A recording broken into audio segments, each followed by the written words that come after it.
All right. Thank you so much. All right. Such a pleasure. My pleasure. Thank you. Wonderful. The recordings go somewhere where it can be listened to? Yeah, text me, I'll send it to you. All right, so we're going to learn a little more about what we started last week, the laws of Eruv Chatzeiros. This brief recap of where we got to.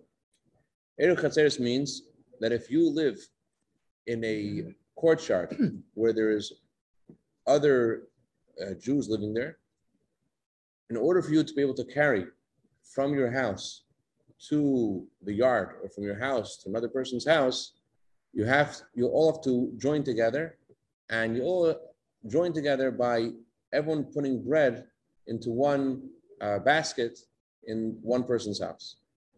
Or if one person is mezakeh, he gives the rights of he acquires the bread for everyone in the apartment building. So then everyone is considered to be like one entity. And then once this is done, then you're allowed to carry from your house to the courtyard to the house, and that's what's done because the sages were afraid that if you will be allowed to carry from your house to the courtyard or vice versa, since your house, your apartment is sort of like the private domain, and the public area is sort of like a public domain, like the street. So if you'd be allowed to carry from your house to the general area, people might make a mistake and transgress a biblical commandment and carry outside. So let's say there are, besides the Jews in your apartment, there are also non-Jews. So we learned last week that you have to be makne, you have to be koine rishus, you have to buy the rights of the movement in the apartment building. You have to buy the rights to move there. And since you bought the rights to move around in the general area, so then it's not considered anymore like that you're living with non-Jews, because the sages didn't want us to live in a building with non-Jews, because if we live in a building with non-Jews, we might learn from their ways. It's not because of the same. In other words, there's two different rules that were established. Rule number one was established that when there are many Jews living in one apartment building, they all have to join together. Otherwise, it's similar to a street and a house. And the sages wanted us to differentiate. Rule number two they made was that if you live in a building where there's Jews and non-Jews, you have to buy the rights of movement in this building. But if you don't, from the non-Jew. And then we buy the rights of movement to non-Jew, so then this will be very hard to do. This will discourage Jews from living with non-Jews, and then automatically you will want to move out, and then the citizens will be so hard to do this. But then the sages saw that it was too hard to ask everyone to move out of the buildings, so they made another variation of this. The reason why it's so hard to do is because what are you actually buying from the non-Jew? What are you actually saying to him? You're saying to him something he would never in his life agree to if he knew what you were asking for. You're saying to him like this: this is your apartment. If you're living here, okay. Well, guess what? From now on, it's my apartment, and you're going to be my guest. I'll let you stay there. You be my guest. Why would anyone agree to that? No one's going to agree to that.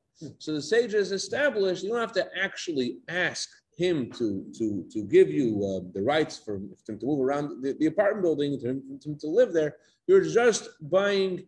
You say, I'm just buying something. I'm buying, I guess you would say, in order for me to carry, I have to do this. This is a Jewish thing, that's what it is. It's a Jewish thing. I have to buy the rights to live here. So you don't actually explain what you're doing. That's what the sages say. Just by acquiring the rights plain without saying what you're doing is also sufficient. But what if there are many non-Jews in the same building? If they'll go to each one and buy the rights of each person, so the sages established further, you don't have to, you can also buy it from the super.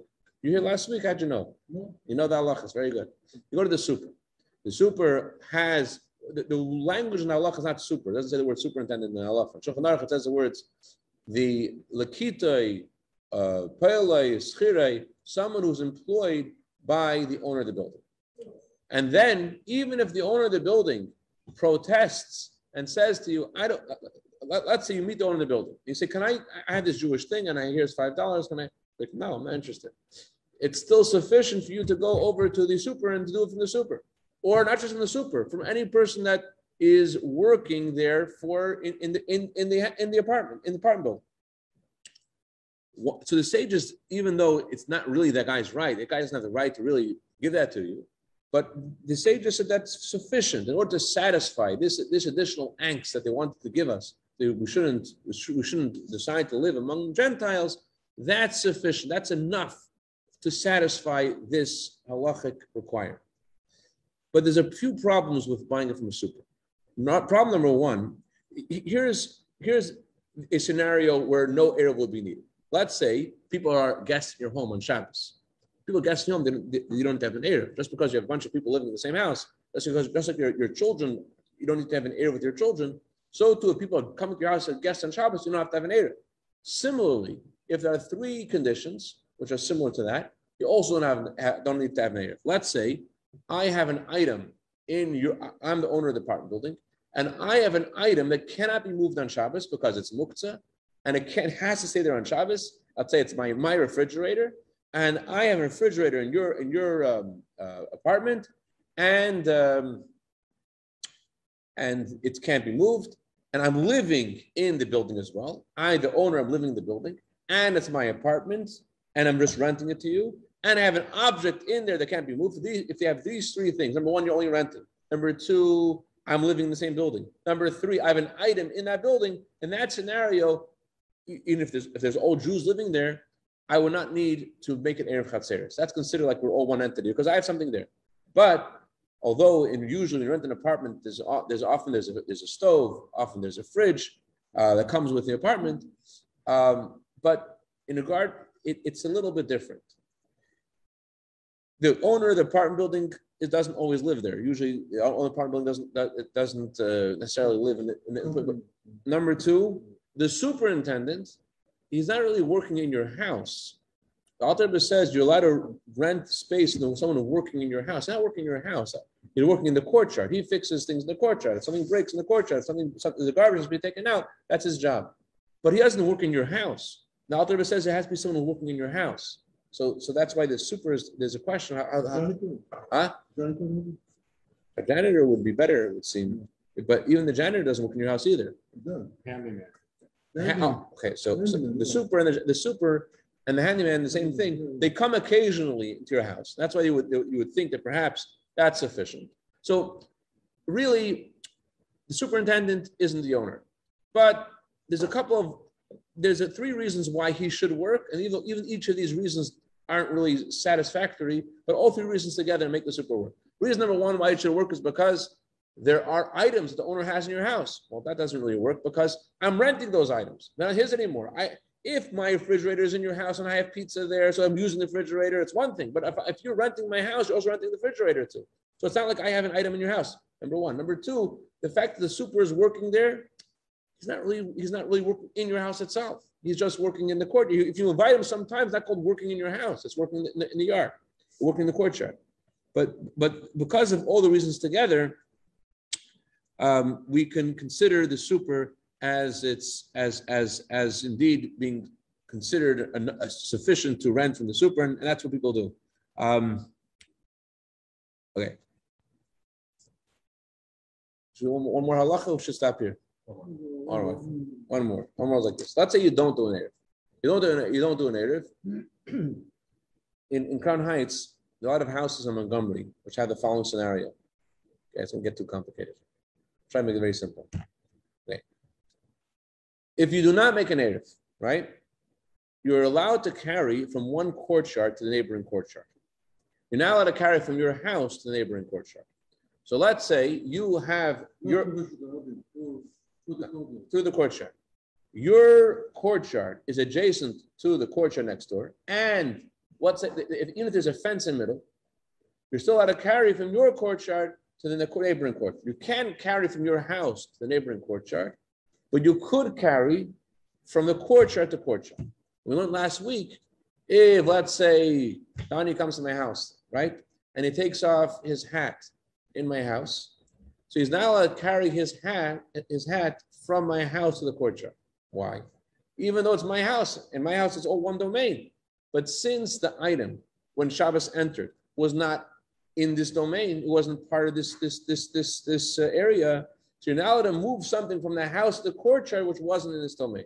So you come in someone's house. It happens very often on Shabbos. You can carry. You wore your gartel, you wore your kapota. You took it off. You can't carry it from the courtyard to the house, or the house to the courtyard. What if, however, there is a bike in the courtyard? Not bike. There's a chair in the courtyard, and your neighbor says, "Can I borrow the chair?" That's fine. You didn't make an eruv with your neighbor, or you can make an eruv because there's a 10-foot tall fence. You're not allowed to make an eruv, as we went last week, when there's a fence between your courtyard next door neighbor's courtyard. But you're allowed to carry it from the courtyard to the next courtyard, even without an eruv, right? So he asks you to borrow chairs, and you give him the chairs. You send the chairs over the fence, and you give him the chairs, like we have with the Aminis behind us, that problem. So technically, if there was a chair in the backyard, I could give them the chair into their courtyard. You let them move something from courtyard to courtyard. The only prohibition is from house to courtyard. Since their whole courtyard is fenced, then I could move from my yard. I could give them over the fence. I could give them the chair. Now, let's say he wants to give the chair back to me on Shabbos. On Shabbos, the chair was part of my Eruv, and now he wants to give me the chair back to me. Can I carry the chair back into my house? Very interesting halacha. The halacha is, it was in your house before Shabbos. It was in the yard before Shabbos. It was in the yard before Shabbos. So it's part of my jurisdiction. So it would seem I'm allowed to bring it to my house, because whatever was part of that Eruv and Shabbos came in, I could move from the yard to my house. So the Alter Rebbe says you could, but you can't do this. You can't bring it directly from his yard into your house. You have to stop in the yard and put the chair down, and then bring the chair into your house. You can't bring it directly from his courtyard into your house. You have to first stop, put it down, and then you collect 200, you bring it to your house. Okay, we'll stop here. Any questions, comments? Yes. What was the second offer? The seating and stuff? That you're allowed to use a super. You're allowed to pay money to the super to buy the jurisdiction, and then your Eruv will work. Eruv only works if you bought the right to walk there. So although the super doesn't own it, but that was the first one. That was the first one. Oh, okay. So the rule is, you can't. Sorry, just a quick question. You're here tomorrow night. Yeah. So I need your address. I'll just call you.